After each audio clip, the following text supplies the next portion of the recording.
Saludos familia de la fe. En este tiempo vamos a hablar acerca de los últimos tres profetas, que son Ageo, Zacarías y Malaquías, profetas menores. Para iniciar vamos a orar. Bueno, Señor, te damos gracias por este tiempo, lo ponemos en tus manos.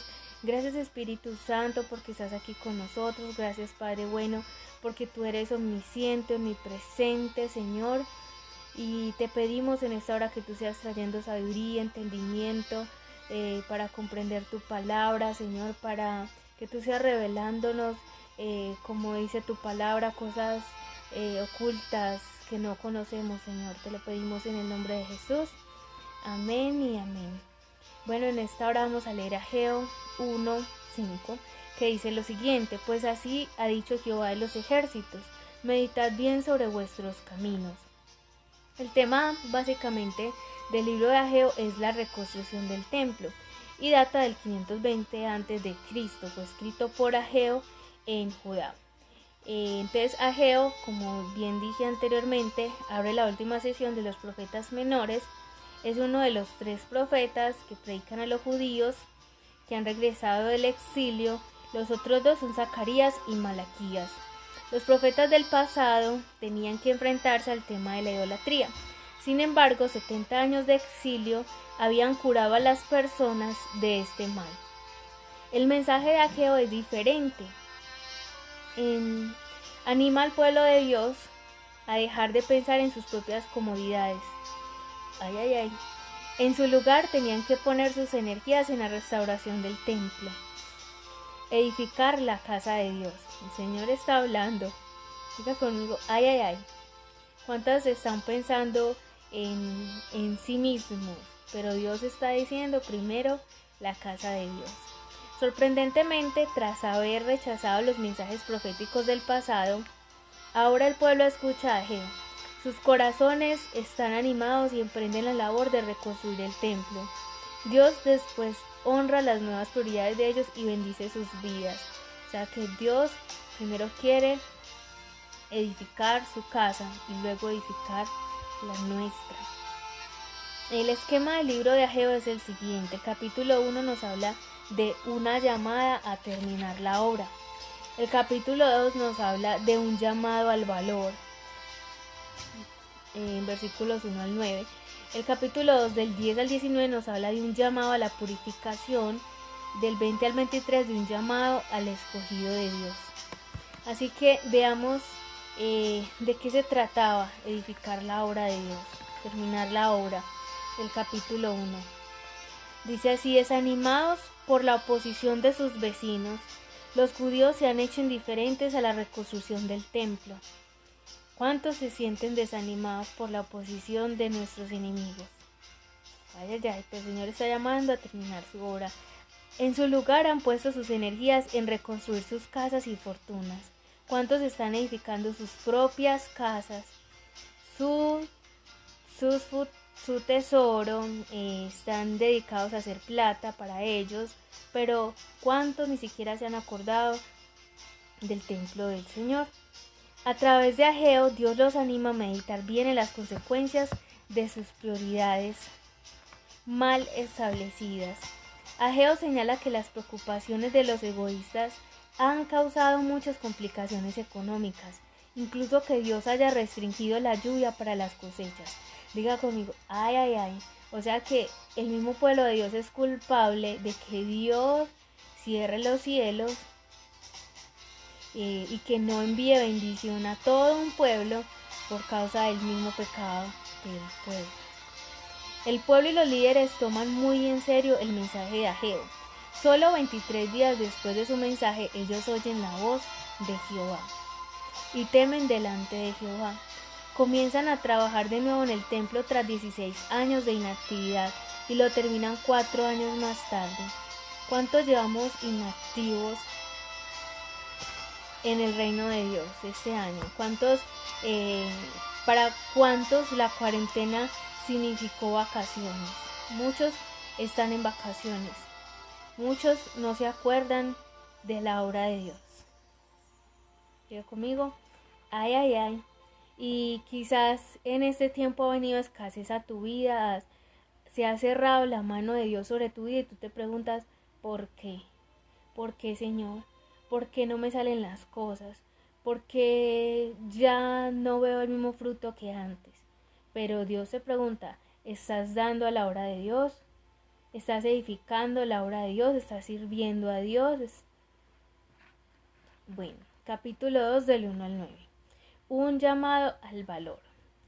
Más o menos un mes después de que comenzaron a reconstruir el templo, las personas se desaniman, especialmente los ancianos. Muchos de ellos recordaron el templo de Salomón, una estructura mucho más gloriosa. Este nuevo templo no era tan elegante, pero el Señor los anima a perseverar, a tener valor, asegurándole su presencia y fidelidad para cumplir su promesa, lo cual incluye un templo más grande y glorioso en el futuro. Capítulo 2 del 10 al 19. Un llamado a la purificación, o sea, santidad delante de Dios, a dejar el pecado, a dejar a un lado lo que nos aparta de Dios. 2 meses después de la exhortación, para que mantengan su valor, Dios utiliza a los sacerdotes y las leyes ceremoniales como ejemplo práctico para motivarlos más a que continúen trabajando en el templo. El mensaje es que si un sacrificio santo puede corromperse, también una ofrenda a Dios puede ser inaceptable si se descuida la reconstrucción del templo. O muchos están dando, o muchos están dando a los pobres, haciendo su obra social, ayudando a los pobres, pero no se acuerdan de Dios, de la obra de Dios, de la casa de Dios. Entonces dice aquí, también una ofrenda a Dios puede ser inaceptable si se descuida la reconstrucción del templo. Capítulo 2 del 20 al 23. Un llamado al escogido de Dios, o sea, al siervo de Dios. En el mismo día en que Ageo se dirige a los sacerdotes, ofrece un segundo mensaje profético a Zorobabel, el líder de los exiliados y descendiente de David, utilizando un título distintamente mesiánico que señala a Cristo. Dios llama a Zorobabel siervo mío y dice que hará de él un anillo de sellar, lo cual es un símbolo de honor, autoridad y poder. El Señor nos está llamando a servir a Dios, a hacer un anillo de sellar, a darnos honor, autoridad y poder. Pero necesita purificación, santidad, estar apartado, estar dedicado a su obra. Mensaje principal del libro de Ageo. Después de 70 años de exilio, el pueblo de Dios se le permite regresar a su tierra natal. Al llegar, su primera orden de trabajo es reconstruir el templo. Sin embargo, la posición de sus vecinos gentiles y la indiferencia del propio pueblo hacen que se abandone el trabajo. Ahora, 16 años más tarde, Dios le da la comisión a Ageo, junto con Zacarías, de animar a los judíos no solo a reconstruir el templo, sino también de reordenar sus prioridades espirituales. ¿Cuántos tienen que ordenar sus prioridades espirituales? Diga conmigo, ay, ay, ay. Durante esos 16 años, las personas se habían centrado en ellas mismas y habían permitido que el templo de Dios permaneciera en ruinas. Ageo les explica que su falta de compromiso con las prioridades de Dios es la razón que no reciben las bendiciones. Diga conmigo de nuevo, ay, ay, ay. De la razón por las cuales el pueblo no recibía las bendiciones era porque no tenían en orden sus prioridades.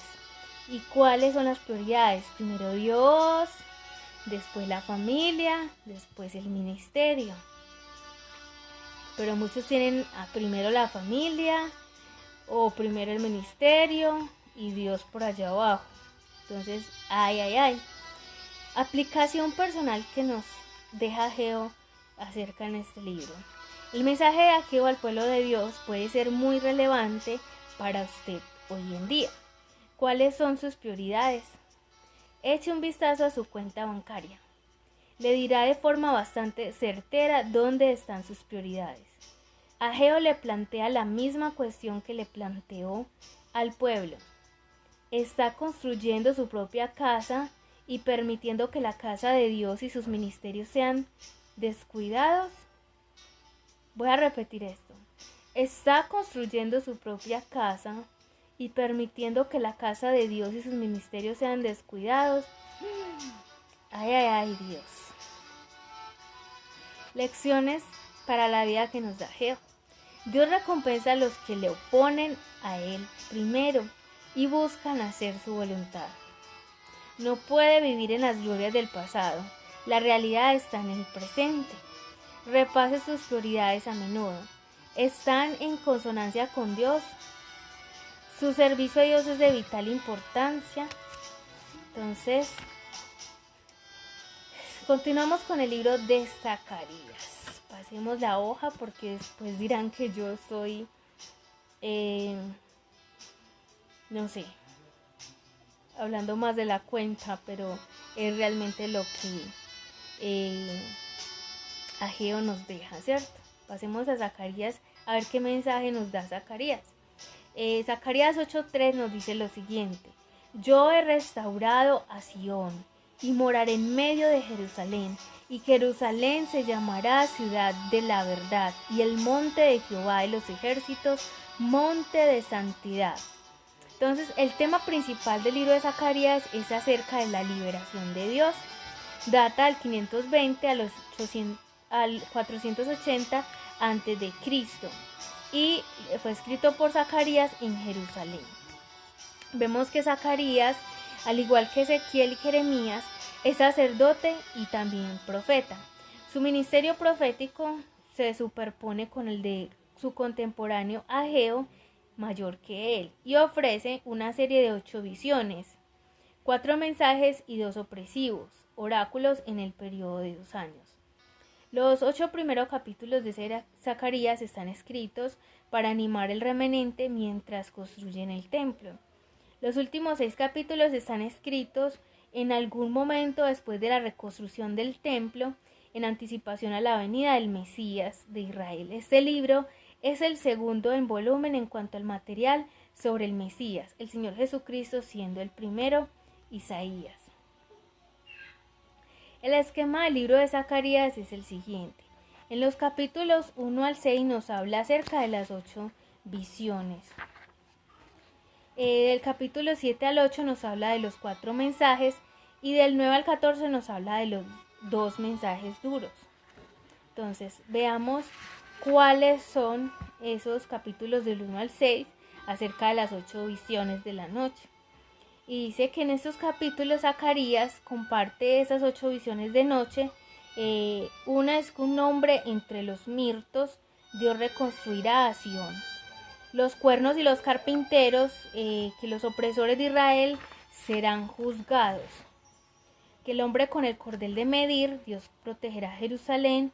La limpieza de Josué, el sumo sacerdote, Israel será limpiado por el Mesías. Que el candelabro de oro, el Espíritu de Dios está capacitando a Zorobabel y Josué.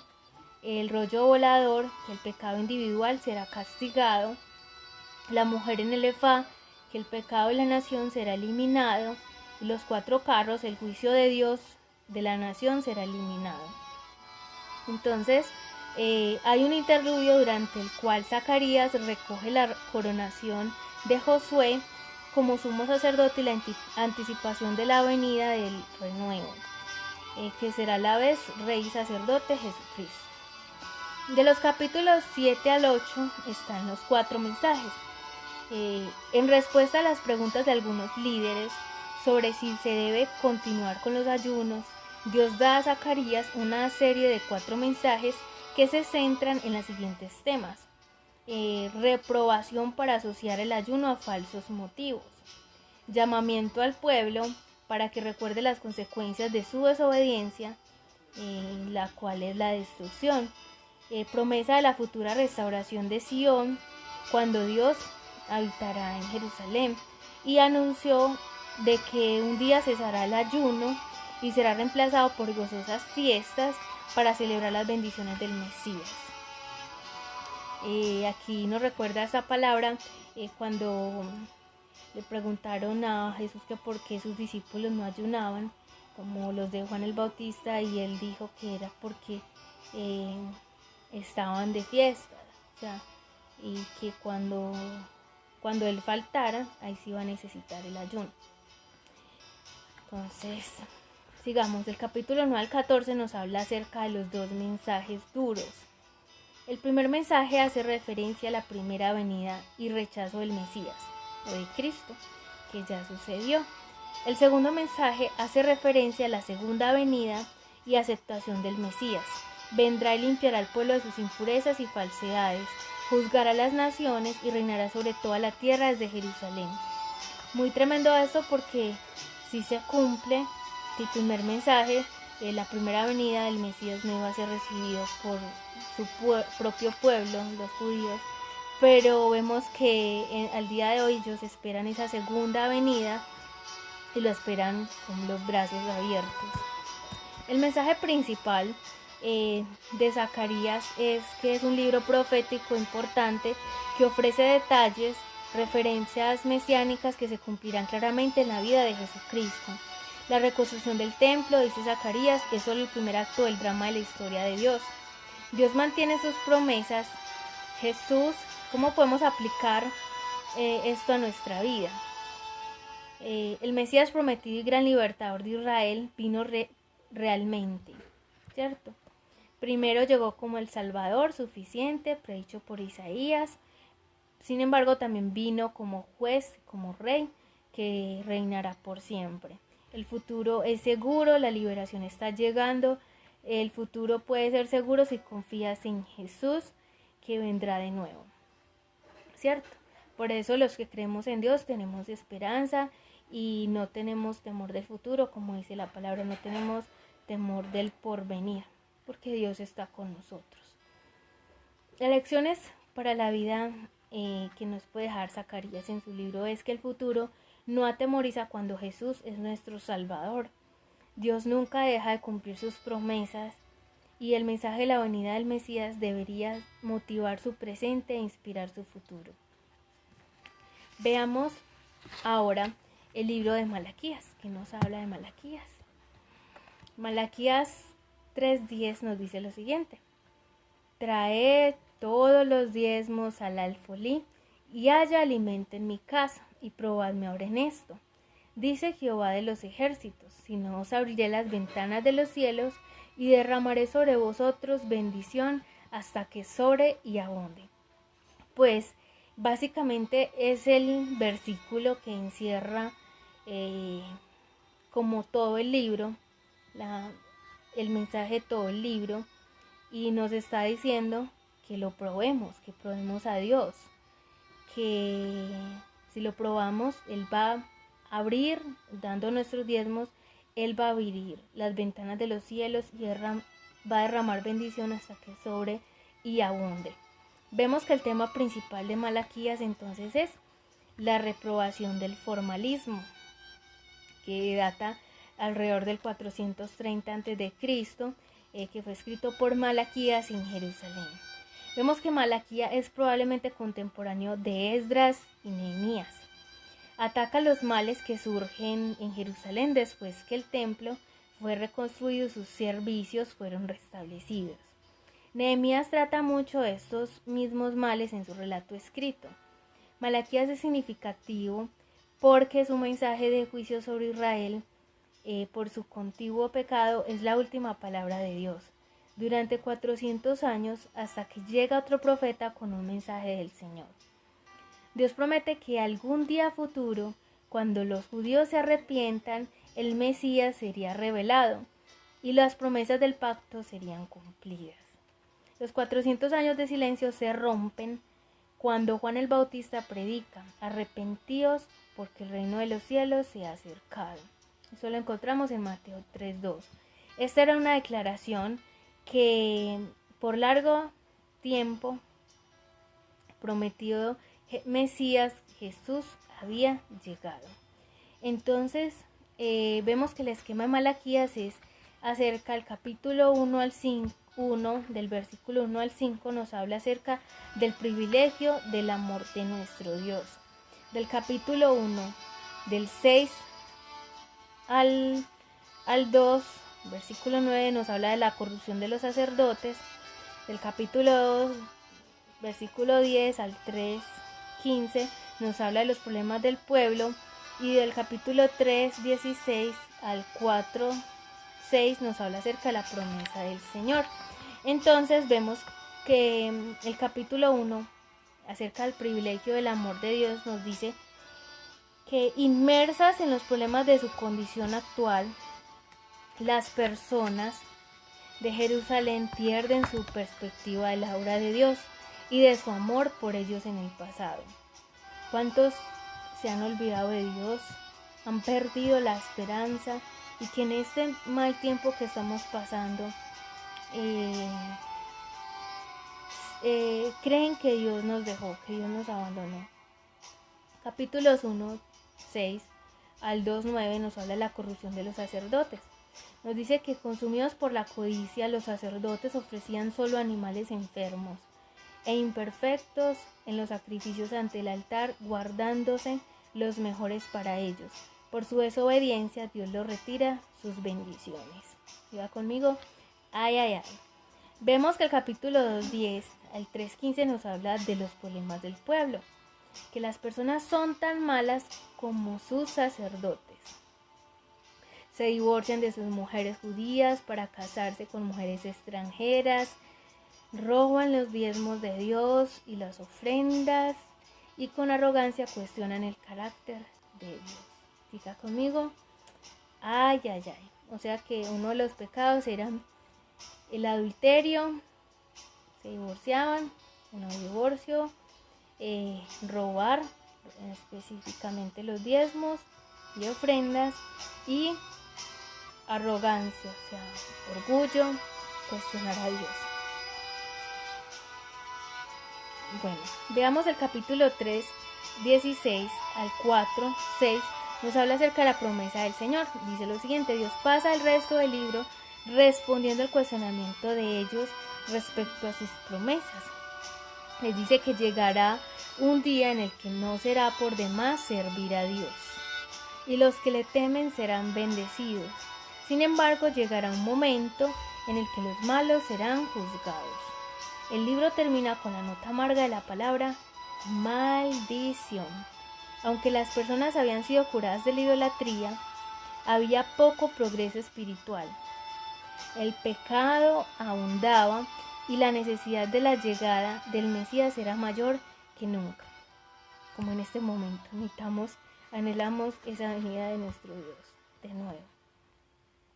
Entonces veamos que el libro terminó con la palabra maldición. Así termina el Antiguo Testamento, con la palabra maldición, porque el pueblo había dejado a Dios y lastimosamente había escogido la maldición. Dios nos dice en Deuteronomio: escoge pues la bendición y no la maldición. Pero cuando nosotros dejamos a Dios, entonces hay maldición en nuestra vida. Muchos se preguntarán: ay, pero es que yo maté a un sacerdote, ¿yo qué hice? ¿Por qué estoy viviendo lo que estoy viviendo? ¿Por qué me está pasando lo que me está pasando? Pero ¿qué estamos haciendo? Que estamos apartados de Dios. Bueno, el mensaje principal de Malaquías es que, inspirados en Ageo, por Ageo y Zacarías, los judíos habían reconstruido el templo. Sin embargo, habían pasado los años y no había llegado la prosperidad. ¿Cuántos se ven así? Pero yo busqué a Dios, yo ya dejé la idolatría, dejé ya el catolicismo, dejé ya de adorar imágenes, de rezar cosas, de prender velas, y ya yo soy cristiano, ya yo sigo a Dios, pero yo no progreso, no prospero, no me sale nada. ¿Qué es lo que pasa? Pues veamos qué es lo que pasa. Dice así: están empezando a cuestionarse si les recompensa ser rectos. ¿Cuántos se han preguntado: ¿será que vale la pena ser cristiano? ¿Será que esto sí?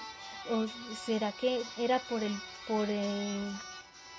cuando dejamos a Dios, ese primer amor, cuando dejamos el pecado, ese primer amor, y bueno, y ya si Dios se olvidó de nosotros? ¿Será que sí vale la pena seguir apartado para Dios, o qué? ¿O vivimos como el mundo normales? Entonces, o anormales más bien. Por otra parte, nos vemos una serie de preguntas y de respuestas que Dios busca tocar sus duros corazones. En su desobediencia, las personas cuestionan a Dios y quieren culparlo de sus problemas. ¿Cuántos culpan a Dios porque los echaron de un empleo? ¿Cuántos culpan a Dios porque no tienen, no tienes el carro que quieres, no tienes la casa que quieres, no tienes la vida que quieres? ¿Cuántos están culpando a Dios en este momento por esa situación que está viviendo? Ellos pensaban que el asunto era la falta de preocupación de Dios y decían que Él no estaba cumpliendo con sus promesas. Ya muchos están diciendo, es que Dios no me ama, Dios no me quiere, Dios no está cumpliendo las promesas que me hizo, Dios es un traidor, Dios es un falso, no sé qué más estés pensando de Dios. Dios responde con hirientes amonestaciones, que la transigencia de ellos y su desobediencia han bloqueado las bendiciones. Es la desobediencia que bloquea las bendiciones de Dios.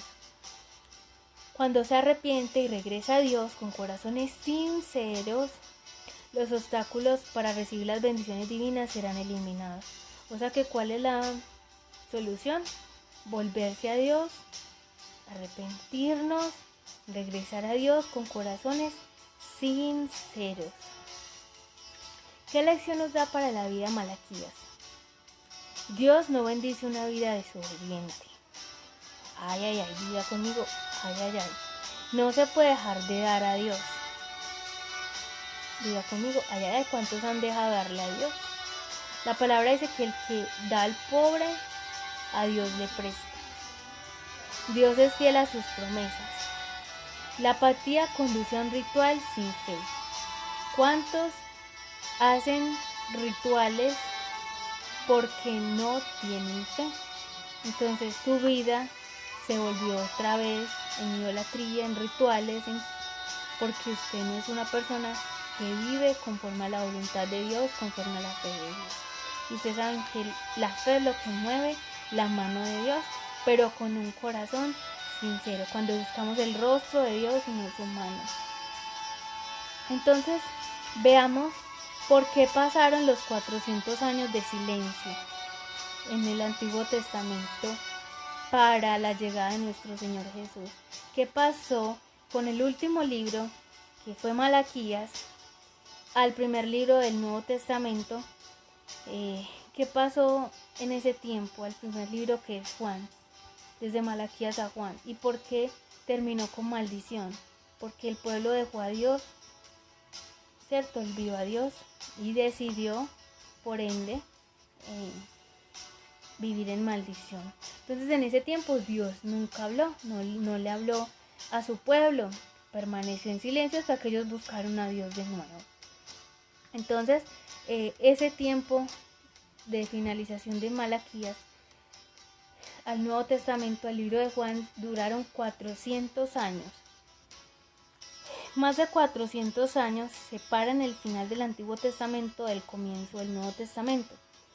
Sin embargo, como no hay palabra de Dios durante estos años, se denomina este periodo los años del silencio o los 400 años de silencio. Sin embargo, la historia que se predice en el libro profético de Daniel continúa hacia adelante con divina precisión. Durante los 400 años de silencio, el control de la tierra pasa del imperio medo-persa a los griegos y luego a los romanos.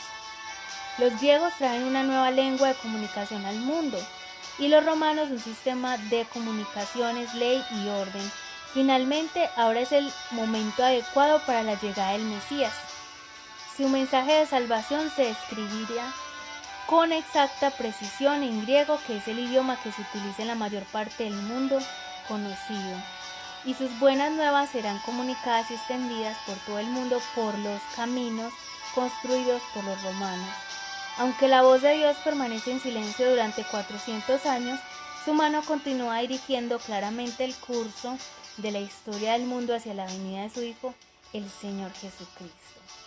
Entonces, durante esos 400 años, el Señor estuvo aún preparando el camino también para la venida de nuestro Señor Jesús. Permitió que que nuevos imperios conquistaran, como fue el griego y los romanos, y que el pueblo judío aprendiera una nueva lengua que era el griego, y que el mundo prácticamente se globalizó, el mundo antiguo. La mayoría de ciudades hablaban el griego, entonces la Biblia pudo ser traducida, o la palabra o los escritos pudieron ser traducidos del hebreo al griego, y muchas más personas pudo llegar a acceder la palabra de Dios. Los romanos construyeron caminos, por eso el dicho que cualquier camino llega a Roma, o es porque los romanos construyeron caminos hacia las otras ciudades, hacia los otros países, y la central, la base era Roma. Entonces por eso el dicho. Y bueno, Señor, te damos gracias por enseñarnos tu palabra, por hablarnos. Me impactó sobre todo la palabra de Ageo, Señor. Bueno, también de Malaquías, Señor. Y te pedimos que guardes tu pueblo en obediencia, que seamos esos siervos genuinos, que podamos servir, edificar tu obra, tu casa, Señor, primero, que podamos reconstruir tu templo, Señor Jesús, primero que nuestras propias casas, Señor. Te lo pedimos en el nombre de Cristo Jesús.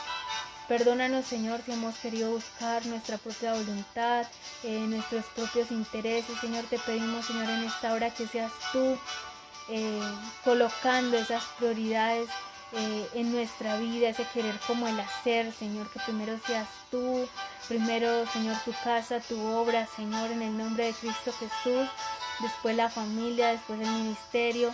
Señor Jesús, te damos a ti toda la gloria, Espíritu Santo de Dios. Gracias por enseñarnos cada día. Te pedimos también en esta hora por las personas que están enfermos, Señor, en la UCI de COVID. Te pedimos que tú seas sanándoles en el nombre de Cristo Jesús, trayendo una sanidad divina. Señor, te lo rogamos, Señor. Haz tu obra, Señor, en ellos. Te lo pedimos, Señor. No permitas que algún miembro de nuestra iglesia se contagie, Señor. Seas guardándolos a cada uno de ellos, Señor. Te lo rogamos en el nombre de Cristo Jesús, y oramos por provisión para cada una de las familias, Señor. Que tú seas abriendo las ventanas de los cielos, que podamos ver esos milagros, Señor. En el nombre de Jesús te damos a ti toda la gloria y la alabanza. Amén y amén, Señor.